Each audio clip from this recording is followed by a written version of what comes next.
tolong ambil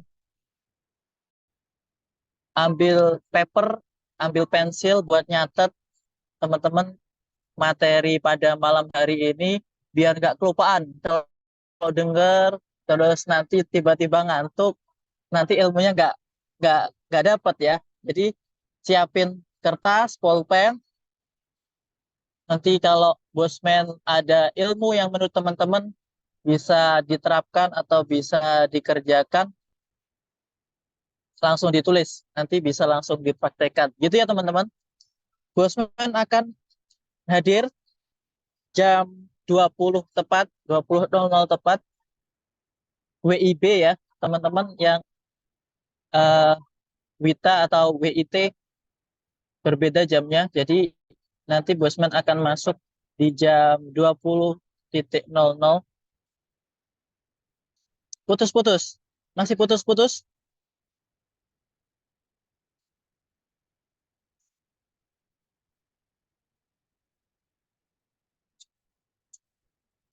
Kita tunggu ya, teman-teman.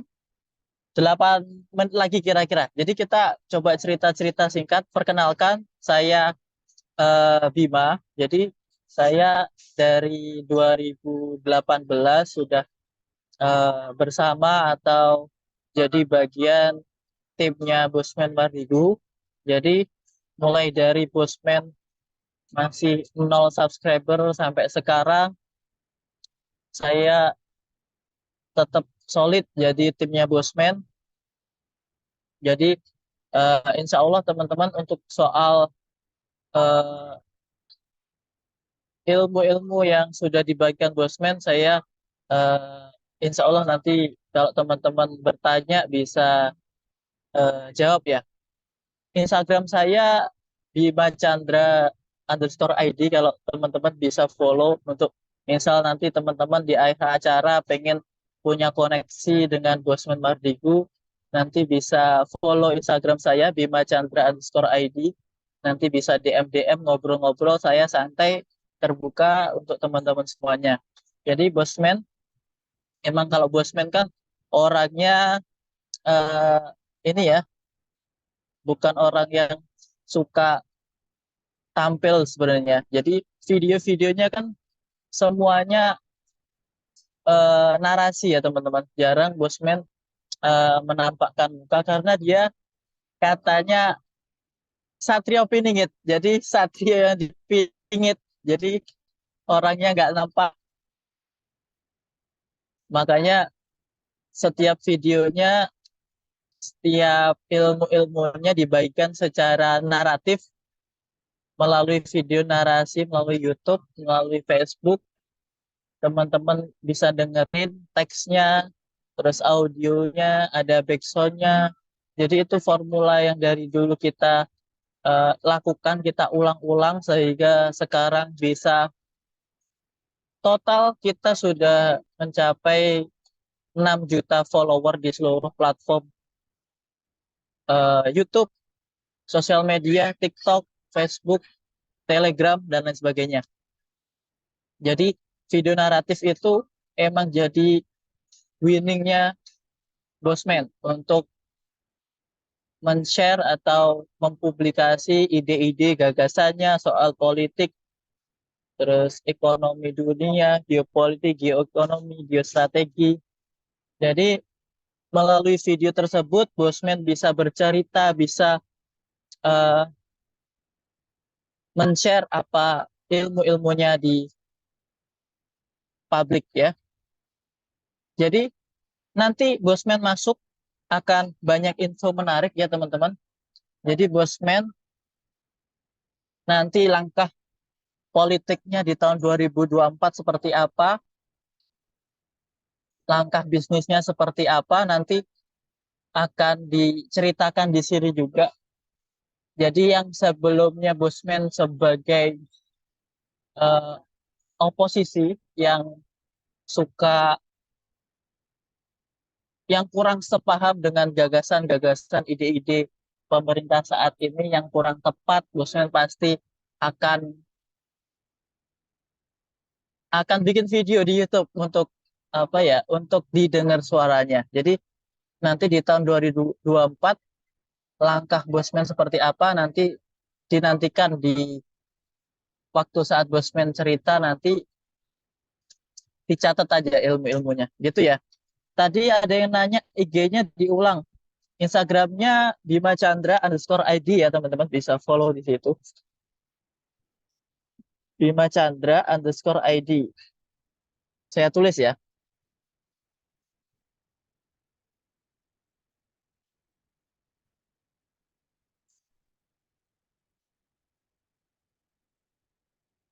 Sudah saya tulis di kolom chat ya teman-teman. Bisa dicatat. Nanti bisa follow juga. Jadi saya sudah gabung sejak 2018 sampai sekarang bisa bermitra bareng, bisa bisnis bareng karena saya tetap menjaga yang namanya integritas ya teman-teman. Kejujuran itu nomor satu. Itu yang paling penting dalam partner atau kerjasama bisnis ya. Integritas nomor satu, karakter itu nomor satu kalau dengan Bosman. Jadi sampai sekarang saya tetap eh, dalam bagian timnya Bosman Bardigu sebagai seluruh sales atau penjualan produk-produk Bosman. Ya teman-teman, sudah 2 menit lagi ya. Kita tunggu kehadiran Bosman Mardigu. Nanti kalau udah masuk, tolong saya dikabarin ya. Kalau Bosman udah masuk, tolong dikabarin. Mbak Ica, teman-teman disiapkan kertas, selebar kertas, catatan, atau note-nya untuk mencatat ilmu-ilmu yang akan disampaikan Bosman pada malam hari ini. Untuk teman-teman, apakah sudah siap? Kalau sudah siap, coba raise hand. Ada simbol tangan begini, coba.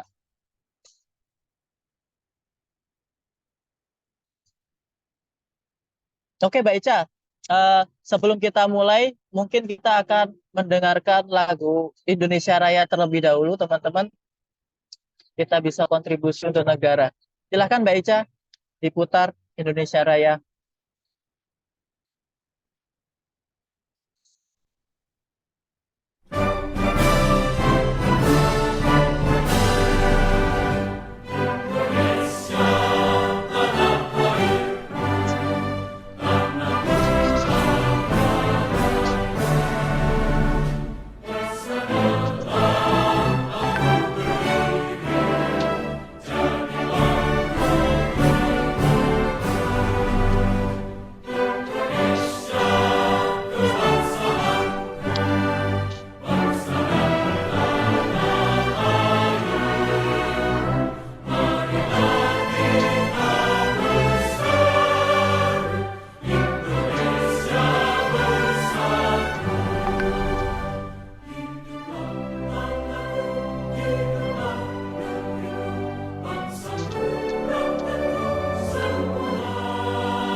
Oke, thank you teman-teman. Indonesia Raya tiga stansa sudah didengarkan.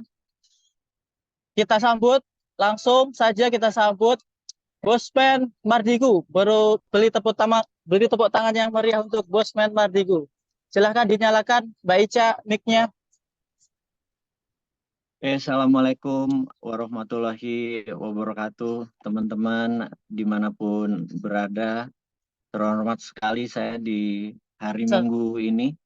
Biasanya teman-teman bercengkrama bersama keluarga, tetapi sahabat semua menyempatkan untuk bisa bergabung dengan acara kita selama 30 menit, 40 menit ke depan.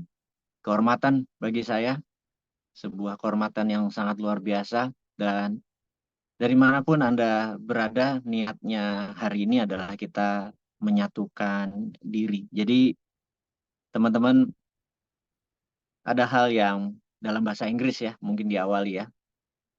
Dalam bahasa Inggris itu politik itu divided atau politik itu membelah. Bahkan religion itu membelah gitu ya. Namun business is united gitu. Jadi agak sedikit banyak yang nggak setuju mungkin dengan kalimat tersebut, bahwa kok agama membelah sih gitu ya. Terus atau kok politik tuh membelah sih gitu. Buktinya saat ini Indonesia sudah terbelah tiga. Ada yang terbelah empat sih sebenarnya. Kenapa terbelah empat? Ada yang pro Ganjar, ada yang pro Prabowo, ada yang pro Anies, Caimin, dan ada yang golput. Dan diduga kali ini bisa lebih dari 20-30% bahkan yang golputnya gitu ya.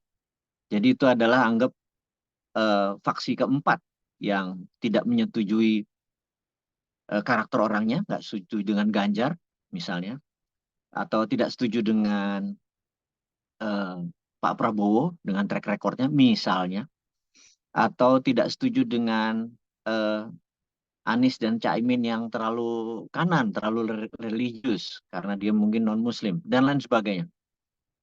Itu faksi-faksi yang di dalam uh, politik gitu ya, atau karakter orangnya. Atau ada lagi, saya baru aja beberapa ketemu sama beberapa orang hari ini di Jogja. Uh, Mereka bukan nggak suka sama Pak Ganjar, nggak suka sama Pak Anies, atau tidak suka dengan Pak Prabowo. Ada yang menarik, mereka tidak menyukai adalah ideologinya. Misalnya ideologi kiri adalah sosialis, PDIP yang dekat dengan komunis gitu. Ini ideologi, bicara ideologi. Kanannya kanan luar ini, dekat ke Timur Tengah gitu ya.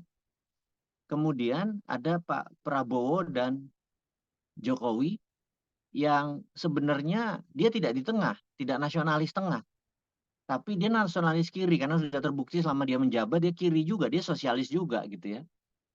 Jadi ada tempat yang kosong. Jadi dia nggak setuju sama nasionalis tengah, dia kurang setuju dengan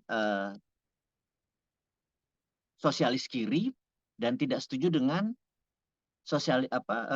agamis kanan gitu ya. Dia mau ada kelompok baru yaitu nasionalis tengah tapi kanan gitu ya. Ini nggak ada nih, kosong. Jadi dia bilang, ngapain gue memilih ketiganya, karena tidak mewakili nasionalis kanan gitu. Dia nggak mau kanan banget gitu ya.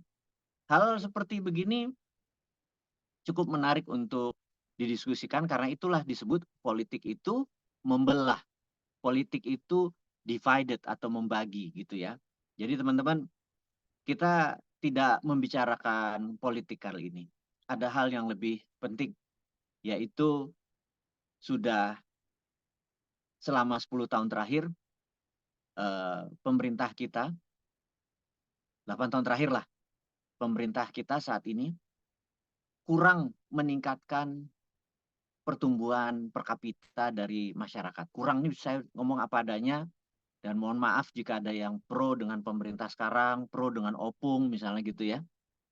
Tapi kita bicara dengan fakta dulu. bahwa selama 32 tahun Pak Harto itu menaikkan GDP per kapitanya cukup tinggi dari ratusan per kapita menjadi hampir 2.000 atau hampir naik 200% gitu ya. Dan di zaman Pak Jokowi, pemerintahnya dari 2014 waktu dia menjabat itu PDB per kapitanya adalah 3.600-an. Nah ini PDB ini mengerti. PDB per kapita ini adalah income rata-rata orang Indonesia. Nah sekarang kita bicara bisnis dulu ya, supaya memahami gini. Saya menceritakan seorang bilioner bernama Chris Gardner. Nanti kita masuk ke cerita tadi, saya lompat sebentar. Chris Gardner. Mungkin beberapa orang bilang, ini Bosman ngapain sih nyebutin nama yang gua kagak kenal gitu ya. Oke, begini maksudnya. Chris Gardner ini adalah sedikit dari orang hitam atau negro di Amerika yang bilioner gitu ya. Gitu ya. Sekali lagi saya ulangi. Chris Gardner adalah sedikit dari orang Amerika yang berkulit hitam bilioner gitu ya. The Pursuit of Happiness, Tuhan yang udah tahu. Nah, ada seorang pebasket yang sangat terkenal, namanya Irvin Magic Johnson. Magic Johnson. Suatu hari pemain basket akan pensiun. Dan usia pensiunnya ya ada yang 35 tahun, ada yang... Dan itu sebenarnya untuk pensiun masih muda sekali. Bayangin, orang pensiun kalau pegawai negeri kan 58 tahun, tentara 58 tahun gitu ya. Kalau kita mengambil tema olahraga di bidang karir kita, mungkin atlet renang adalah yang paling cepat pensiun, gitu ya. Di umur 22 sampai 25 udah ketuaan dia. Dan sepak bola di umur 30, 35 itu sudah pensiun. Nggak ada pemain sepak bola 45 tahun gitu, nggak ada. Demikian juga NBA, karena highly kompetitif, jadi rata-rata pensiun di umur 32 sampai 34. Jadi di umur 35 Irvin Magic Johnson juga pensiun. Dan dia punya duit banyak gitu ya. Tapi dia memerlukan mentor, dia memerlukan orang yang bisa mengajari dia untuk even better atau lebih besar lagi. Karena seumur hidup dia adalah sportman, dia olahragawan. Sehingga dia mencarilah guru. Dan bagi kulit hitam, orang terbaik untuk menjadi gurunya mereka adalah sesama mereka. Maka Chris Gardner lah yang diincar oleh Magic Johnson sebagai calon gurunya. Suatu hari di sebuah party, Irvin Magic Johnson bertemu dengan, dia pemain Lakers ya, ketemu di LA, ketemu di Los Angeles dengan Chris Gardner.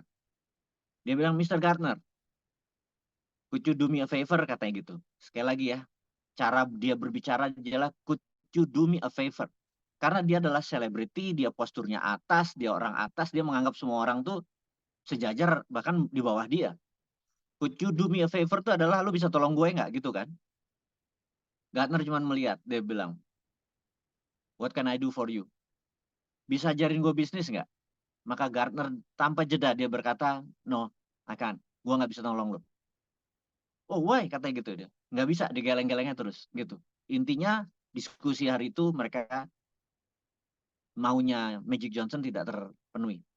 Udah, tapi Magic Johnson bilang kenapa gue nggak mau dipenuhi gitu ya. Terus dia bilang tahu sendiri namanya atlet itu, atlet apalagi world class atlet seperti Magic Johnson ini yang ngotot gitu. Suatu hari dia ketemu lagi, dia bilang, Mr. Gardner, ajari gue bisnis. Jawaban dia no gitu ya. Sampai 3 kali ketemu di sebuah momen, Gardnernya udah ke pojok, dia bilang, oke, sebelum gue ngajarin lu, gue mau nanya, do you read news? Kamu baca koran nggak? Gitu. Oh iya, of course, kata si Magic Johnson. Kemudian si Chris Gardner melanjutkan, what do you read? Sport, katanya si Magic Johnson. I'm a sportman. Terus si Gardnernya balik badan, gitu ya, ditinggalin.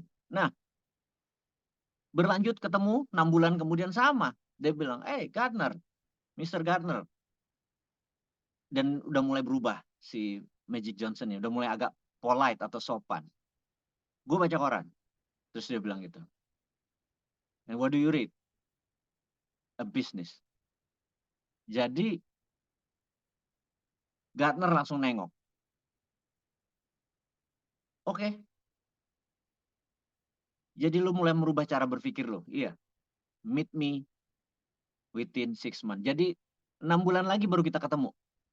Dan sejak saat itu apa yang dilakukan oleh Magic Johnson? Dia baca news pertama kali adalah business news. Dia membaca buku news. Dia belajar tentang, bukan buku news, membaca tentang business news. Kemudian belajar tentang bisnis, baca buku bisnis dan lain sebagainya. 6 bulan kemudian dia bilang, oke, bisnis apa yang kamu masukin? Akhirnya singkat cerita dia membeli license Starbucks, membuat menggabungkan Starbucks dengan cinema, dengan bioskop seperti sekarang mungkin 21 gitu ya. Dan sangat sukses dengan 126 cabangnya. Itulah yang membuat Magic Johnson menjadi triple atau mungkin 4 kali lipat kekayaannya gitu ya. Dan oke, lesson learn-nya adalah teman-teman semua yang hadir saat ini, saya berapa jumlahnya ya? 490 orang, sebuah kehormatan buat saya. Yang saya tanya adalah berapa jam sehari Anda membaca koran bisnis atau baca berita bisnis, kabar terakhir berapa saham BCA, kabar terakhir bagaimana Elon Musk dengan Starlink-nya, kapan Anda tahu? Gitu ya. Kalau nggak pernah, lupakan Anda mau jadi bilioner. Udah gitu aja, gue ngomong apa adanya nih. Gue jadi Chris Gardner malam ini. Setuju ya? Gitu. Jadi kita harus membuka wacana kita, wawasan kita tentang apa itu bisnis.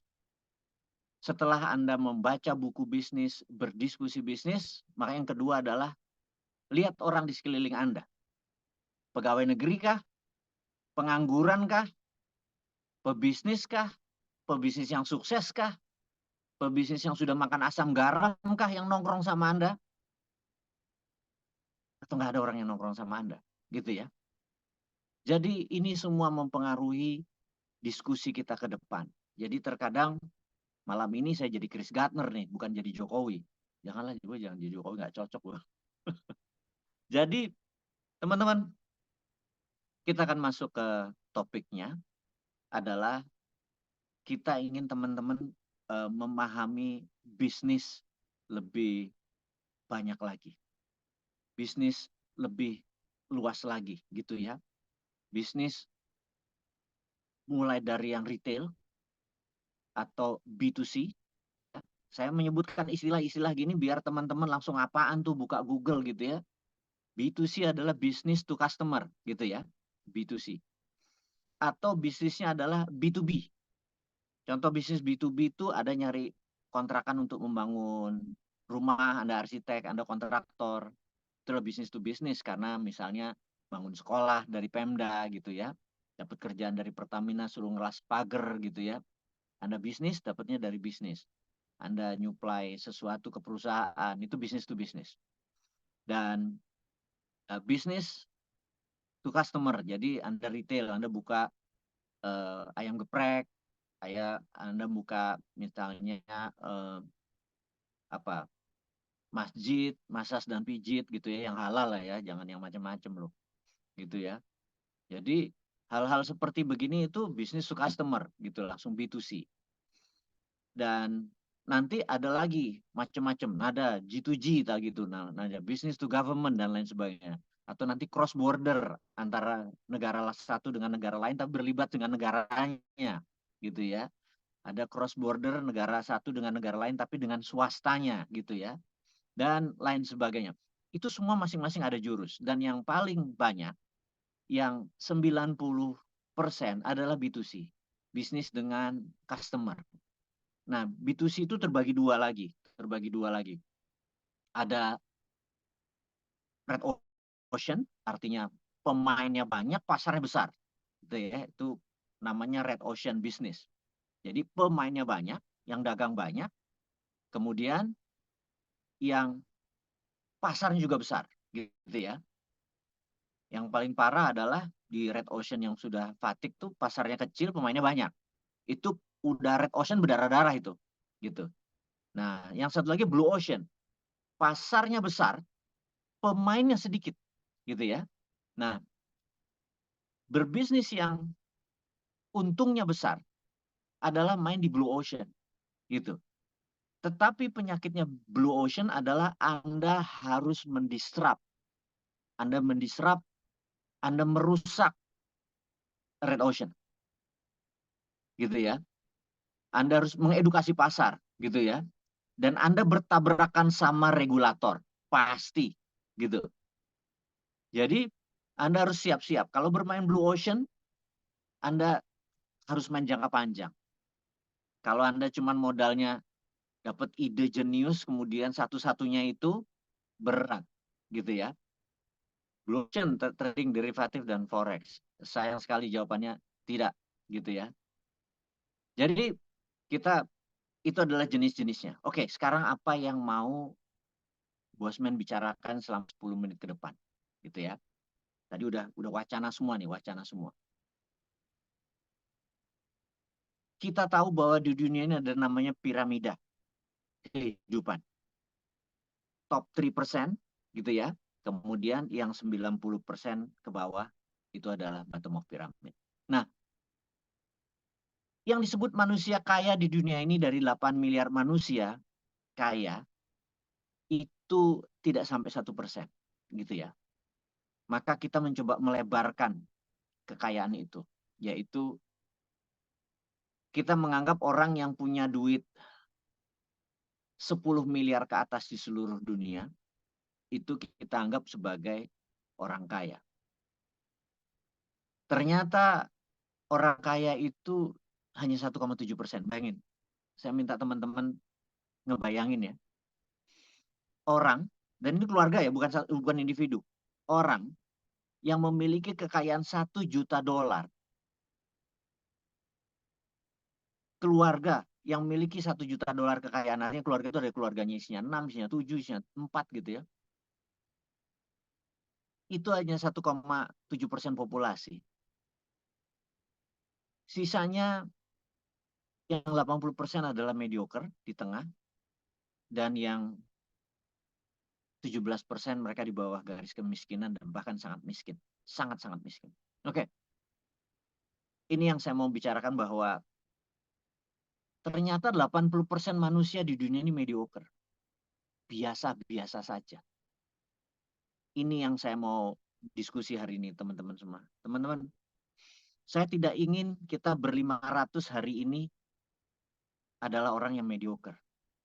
Saya nggak mau. Anda harus di atas rata-rata. Anda harus masuk di kelompok 1% itu. Setidak-tidaknya cara berpikir Anda. Kemudian cara bertindak Anda. Kalau result atau hasil atau growth itu proses. Sabar ya. Sekali lagi, Anda masih muda. Ada yang namanya proses, gitu ya. Kemudian, kenapa mediocre ini bisa terjadi, gitu ya? Kenapa mediocre ini bisa terjadi? Dan 80% manusia mediocre. Alias biasa-biasa saja. Karena kita terlalu banyak takut, terutama takut gagal. Anda baru memulai, udah mulai berkata, gua nggak punya modal, orang tua gua miskin, gua nggak sekolah, gua nggak pinter. Ada aja alasan Anda untuk menjawab kenapa Anda belum sukses. Gitu kan? Itu latar belakangnya karena takut. Dan ketakutan terbesar itu adalah takut gagal. Pertanyaan saya adalah, emang kalau gagal Anda mati? Emang kalau gagal Anda nggak bakal punya pasangan? Emang kalau gagal Anda terhina gitu ya?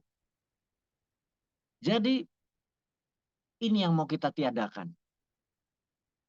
Jangan pernah takut gagal. Itu satu. Yang kedua, Yang kedua, jangan pernah berhenti belajar.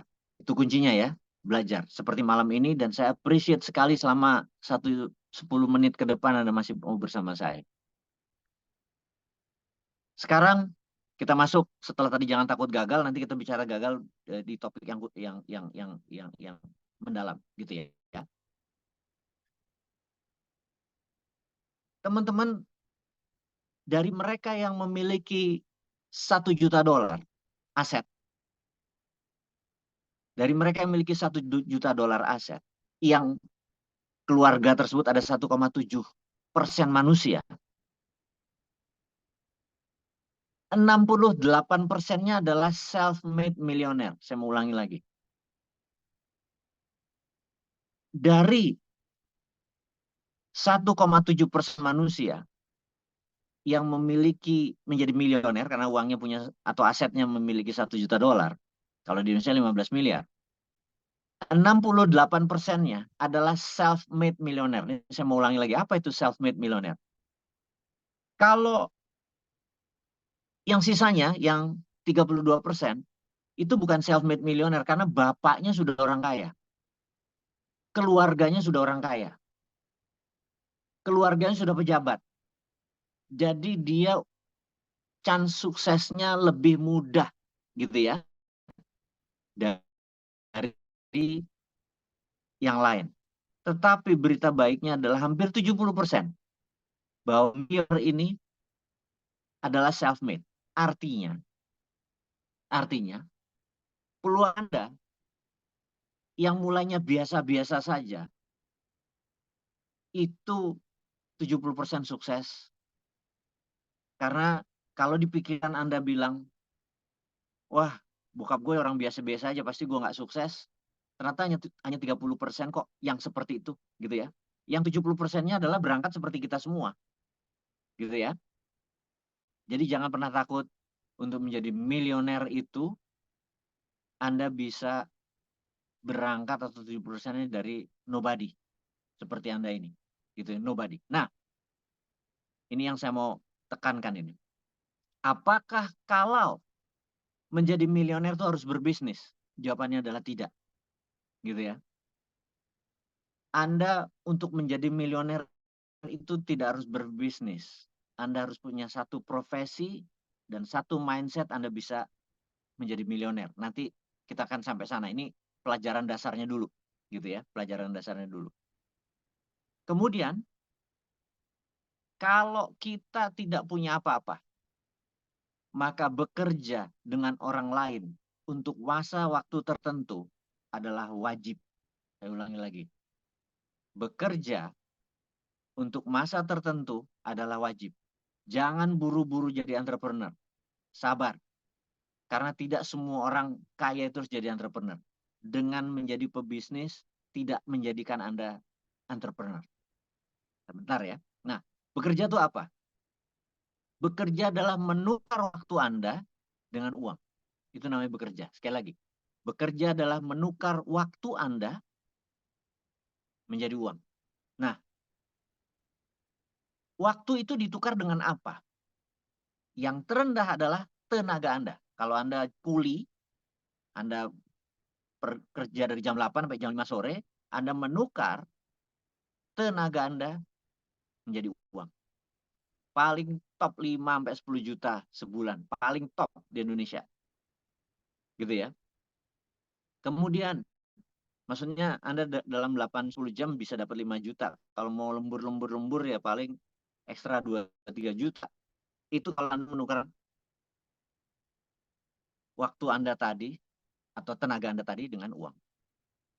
Kalau Anda mau nambah lebih, tukar waktu Anda, tukar tenaga Anda, tukar otak Anda, pemikiran Anda.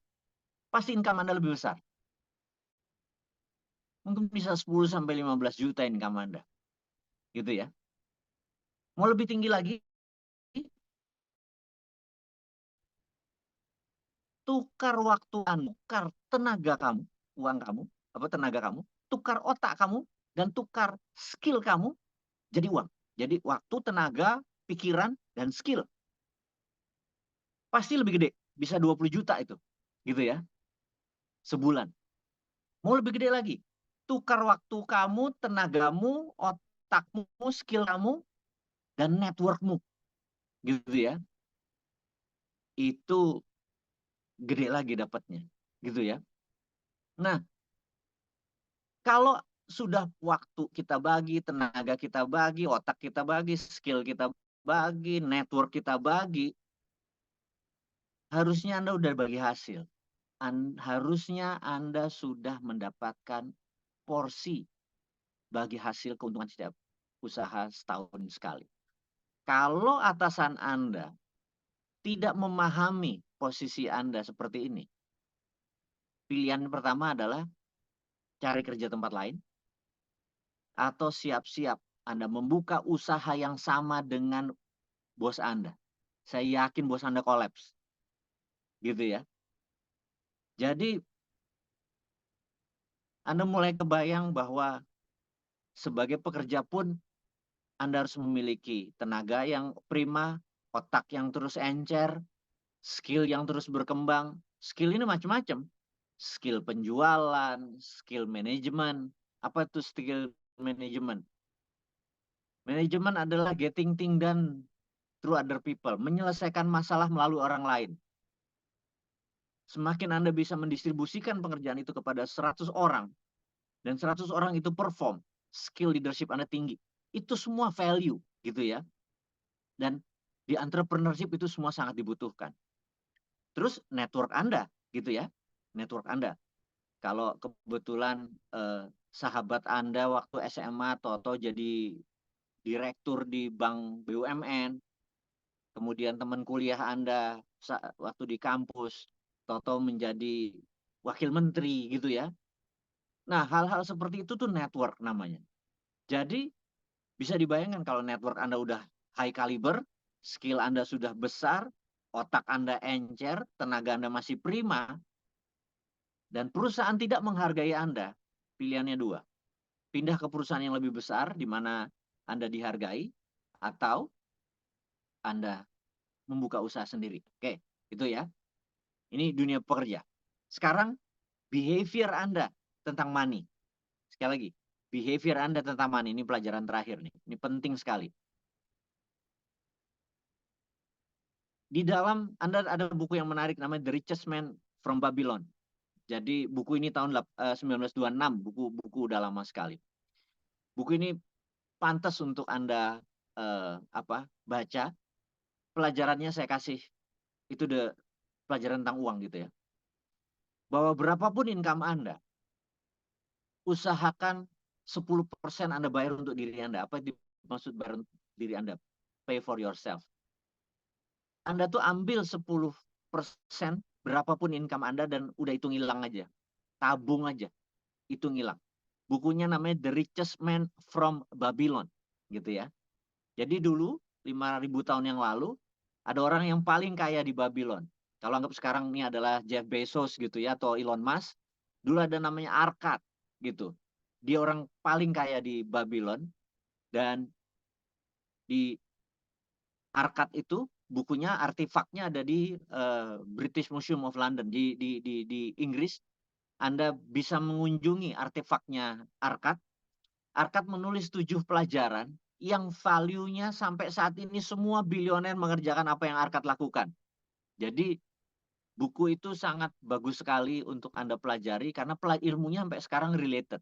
Saya kasih satu pesannya Arkad ini adalah, kalau Anda masih bekerja, Anda ini perilaku Anda tentang uang adalah berapapun income Anda 10% tabung dan lupakan, gitu ya. Lupakan, udah tabung taruh di emas, misalnya Anda beli 1 gram emas, atau Anda beli berangkas, Anda taruh di dalam berangkas, sudah tiap itu taruh aja, udah nggak usah dilihat gitu ya. Nah, itu nasihat dia. Terus yang kedua, nasihatnya Arkad ini menarik. Dia setiap rebo itu ada reboan. Intinya adalah dia mengajari orang lain supaya kaya. Jadi rupanya rumus kaya itu adalah mengajari orang lain untuk kaya. Jadi kalau orang lain kaya, dia makin kaya. Karena semakin dia kaya, dia membutuhkan banyak orang yang mensupport dia. dan pilihan dia adalah mengajari. Ini yang menarik. Karena itu semua orang sukses atau kaya dia mengajar. Dan contoh misalnya sahabat kita Pak Gita Wirjawan, dia sekarang lagi ngajar di Harvard gitu ya. Setelah semester lalu dia ngajar di uh, Stanford. Kemudian nanti kalau yang mau bertemu, dia 1 November udah pulang ke Indonesia. Saya minta hadir untuk di 19 November di acara closing kita di MMBC. Kita syukuran, saya minta Pak Gita untuk join. Ada ilmu baru yang dia bawa. Saya pikir penting lah untuk Anda mengenal beliau juga secara langsung. Itu usianya hanya 2 tahun di atas saya. Kadang-kadang pertemanan kita udah lebih dari 30 tahun. Beberapa bisnis kita bareng yang istilah kita kalau bahasa Sunda tuh pika sebelen gitu. Oh, sebel banget nih orang, kok beruntung gitu ya. Karena kemudahan dia memiliki tim manajemen yang bagus sekali. Itu katakanlah Anda mau hitung berapa sih kekayaannya Pak Gita gitu. Dia punya lapangan golf di Bali namanya The Match gitu ya. Luasnya 100 hektar. Itu mungkin lapangan golf terbesar di Nusa Dua gitu, 100 hektar. Kalau per meter perseginya $2.000 atau 25 juta, itu kalikan 100 hektar itu 25 triliun tanahnya doang tuh ya. Belum hotel Shangri-La-nya, belum belum belum golf course-nya gitu ya. Ya begitulah, itu baru baru satu aset. Dia Anda kalau tahu apa Traveloka gitu kan. Nah, dia ada di boardnya Traveloka. Terus Anda misalnya tahu apa ya, Karo ya, yang di mobil itu di Malaysia. Udah saya lama menceritakan ininya dia. Dan insya Allah dia akan hadir. Begitu juga saya usahakan sahabat saya lagi, satu lagi Mas Menteri. Mudah-mudahan dia bisa hadir juga di tanggal tersebut. Oke, kita balik ke topik kita, tinggal sedikit lagi. Anda, value of money tadi adalah nabung. Yang kedua, Anda harus bisa membedakan apa itu invest dan apa itu bisnis, gitu ya. Investasi, Anda masuk uang Anda masuk pemikiran Anda, tapi yang mengerjakan 100% orang lain. Kalau bisnis, Anda masih merupakan bagian dari organisasi bisnis tersebut. Anda bisa aktif membantu marketingnya, Anda bisa aktif membantu manajemennya, Anda bisa aktif membantu supply-nya, dan lain sebagainya. Kalau Anda berbisnis, Anda ada waktu, tenaga, otak Anda ikut di dalamnya. Tapi kalau invest, Anda 100% percaya pada orang yang mengelolanya. Dan ini yang kuncinya. Kalau Anda invest terus Anda ikut cawe-cawe pasti bubar. Gitu ya. Jadi hati-hati dalam investasi. Karena Anda benar-benar mempercayai dia 100%. Dia run the show. Gitu ya. Dia yang menjalankan. Tapi kalau bisnis, Anda mungkin orangnya masih baru-baru kenal sebentar, karena Anda masih di dalamnya, Anda bisa membagi waktu Anda, tenaga Anda, dan apa invest yang cocok bagi pegawai negeri. Sabar, kita akan nanti masuk sampai sana. Jadi value of money pertama adalah Anda harus nabung. Di dalam investasi, Anda percaya 100% pada orang lain. Tentunya jangan pernah invest sesuatu bidang yang Anda nggak kenal. Misalnya Anda hobinya mancing, suka sama dunia ikan, dan Anda kenal dari kecil karena keluarga Anda main ikan, sesuatu ada sahabat Anda yang sudah 20 tahun main ikan, pengen buka tambak baru, sekali lagi, dia udah 20 tahun bermain tambak, dia juga sahabat Anda pun kenal bisnis ikan karena keluarga Anda main ikan dan Anda hobinya mancing, kenal ikan, Anda masuk, itu tepat namanya, investasinya tepat, karena Anda kenal dengan orangnya, kenal sama nature-nya. Jangan pernah nyoba masuk sesuatu yang, wah keren nih, bidangnya minyak asiri, pasarnya besar, Anda nggak kenal itu benda apa, Anda nggak kenal apapun, kemudian Anda masuk investasi, lupakan. Dan terakhir, dalam investasi, jangan yang zero sum business. Ini saya ngomong apa adanya. Apa itu zero sum business? Yang namanya kripto, yang namanya forex, itu zero sum business. Teman-teman, pengalaman saya adalah sebagai Chief Treasury di Paninbank. Kalau itu bisa membuat saya bilioner, gue dari dulu sudah main di Forex. Gue head of treasury, gue main Forex. Kalau kamu buy, sayalah yang di RMDS, Reuters Monitor dari quoting system yang bidding. Gue jual ke Boston Bank, gue jual ke HSBC segala macam. Kemudian ada yang sell, ada yang buy, kita makan komisi. Lu bayangin gue ada di board 5 years.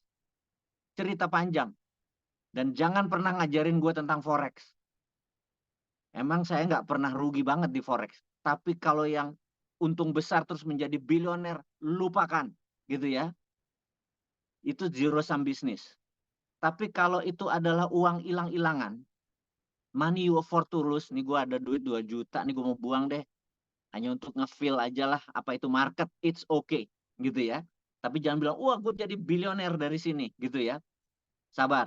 Karena nggak ada bilioner bekerja paruh waktu cuma ngerjain begituan doang. Jadi itu kita abaikan dulu di dalam investasi. Karena investasi itu harus ada sektor realnya yang tumbuh. Ini yang saya mau tekankan. Dan terakhir adalah bisnis. Nah kalau saham itu kan ada sektor realnya kan. Anda beli saham Astra Argorestari ada sawitnya. Gitu kan. Anda beli saham Anda mau punya saham Tesla juga boleh. Atau Anda punya strategi seperti orang bodoh aja. Ikuti Warren Buffett masuk apa, copy paste, ikuti gitu ya. Anda pasti make money. Ya teman-teman, kita rangkum sekarang dari awal bahwa Chris Gardner mengajarkan kita kalau untuk sukses, mindset kita 3 jam, 5 jam sehari, isi dengan informasi-informasi terfresh tentang bisnis apa yang terjadi di dunia saat ini, apa yang terjadi di sekitar kita, tentang bunga bank, dan lain sebagainya, gitu ya. Kemudian, kita tahu bahwa 68% milioner dan bilioner, mereka adalah self-made, alias mulai dari nol dan mereka jadi. Jadi Anda pun bisa, gitu ya. Bukan karena dari orang kaya atau networknya kaya. Kemudian, bagi Anda yang bekerja, ingin uangnya banyak, entah itu pegawai negeri atau pegawai swasta, tinggikan otak Anda, pemikiran Anda, stamina Anda harus tetap fresh, karena sekali Anda nggak kerja karena sakit Anda udah hilang. Tinggikan skill Anda dengan workshop seperti ini, itu meninggikan skill Anda. Kemudian network, itu yang paling penting. Kalau ingin network banyak, ikutin MMBC. Bayarnya 7 juta, ketemu 300 orang. They're very rich, they're very powerful, gitu ya. Gedein network Anda, gitu ya. Itu contohnya Anda. Kemudian nabung 10% dan lupakan. Jangan pernah mikirin yang 90% aja. Mau buat makan, mau buat bayar cicilan, mau buat sekolah, dan lain sebagainya. 10% langsung tabung. Kemudian dalam investasi, invest sesuatu yang Anda kenal. Kemudian terakhir, bisnis, Anda involve di dalamnya, dan pastikan Anda masuk bisnis tersebut pada saat bisnis tersebut adalah bisnis full. Ya. Kalau Anda bekerja, Anda buat bisnis, jangan pernah berhenti bekerja. Gitu ya. Teman-teman, saya rasa diskusi kita mulai malam ini cukup sekian. Mas Bima dan Mbak Khadijah melanjutkan diskusinya. Dan kita akan terus berjumpa di kesempatan lain. Semoga manfaat. Dari saya cukup sekian. Mohon pamit. Wassalamualaikum.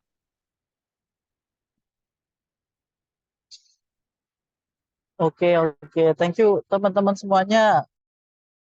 Men sudah hadir di malam hari ini.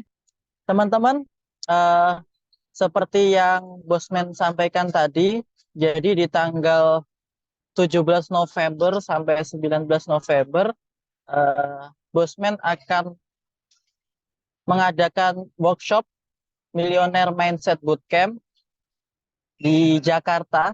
Jadi teman-teman yang tadi sudah mendengarkan sharing dari Bosman Mardigu, bisa ketemu langsung, bisa berbisnis langsung, bisa dapat investor di situ. Dan di tanggal 17 sampai 19 nanti adalah workshop terakhir Bosman Mardigu di 32 batch yang sudah berlangsung selama ini. Jadi ini akan sangat powerful sekali. Seluruh alumni, seluruh teman-teman Bosman akan diundang di sana. Nanti akan sharing banget, sharing bareng, dan di situ pasti banyak dapat manfaat yang luar biasa dari acara MMBC di Jakarta nanti.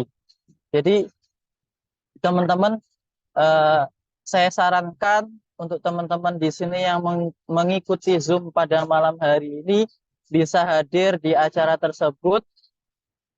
Jadi ada 300 peserta dari seluruh Indonesia.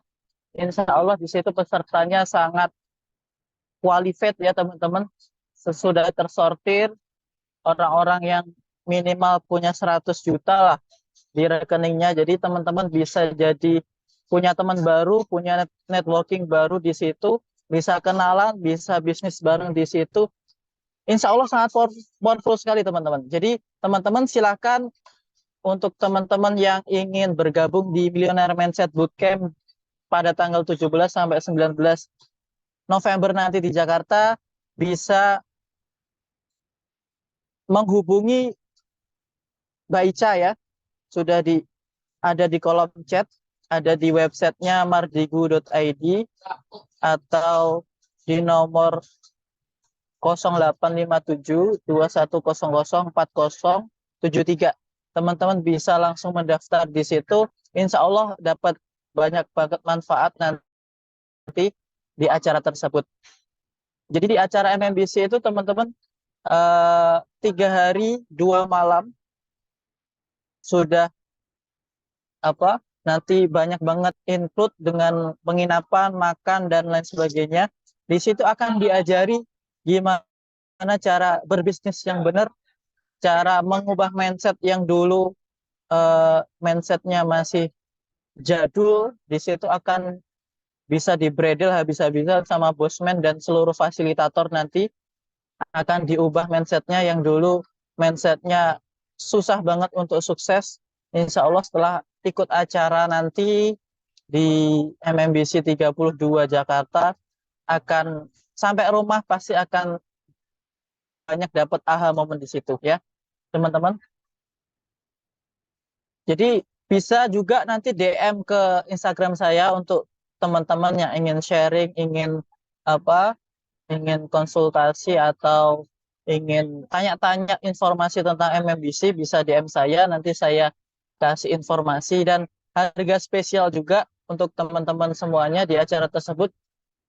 Di acara closing nanti di tanggal 19, tepatnya hari Minggu, di situ eh, teman-teman Bosman seperti Pak Gita, insya Allah nanti ada Pak Sandi juga akan ikut hadir menutup akhir sesi acara MMBC terakhirnya Bosman Mardigu. Jadi 2024 nanti Bosman Mardigu akan pensiun mengajar ya teman-teman.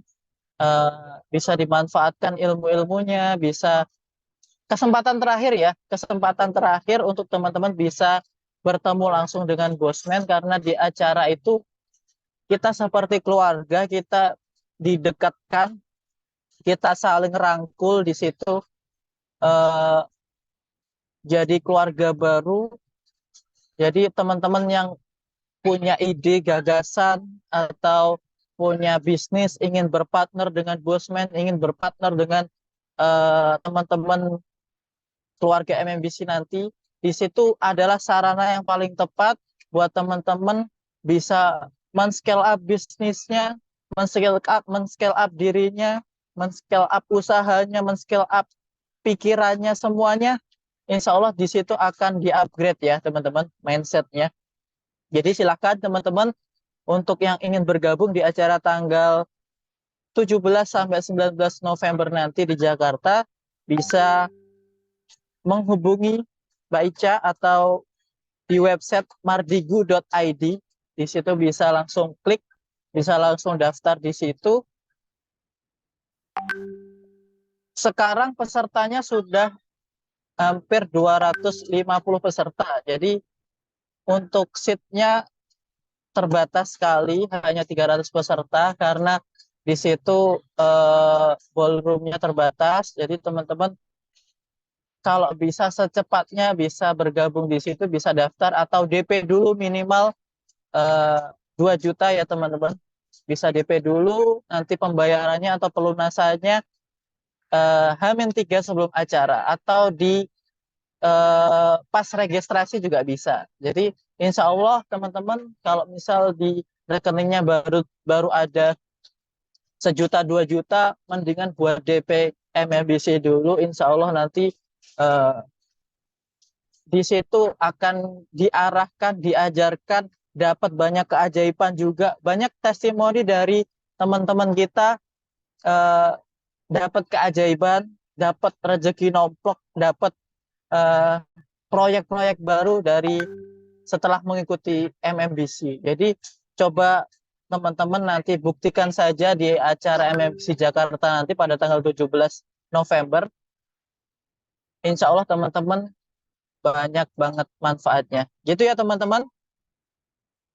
Terima kasih teman-teman yang sudah hadir di acara Zoom pada malam hari ini tanggal 15 Oktober.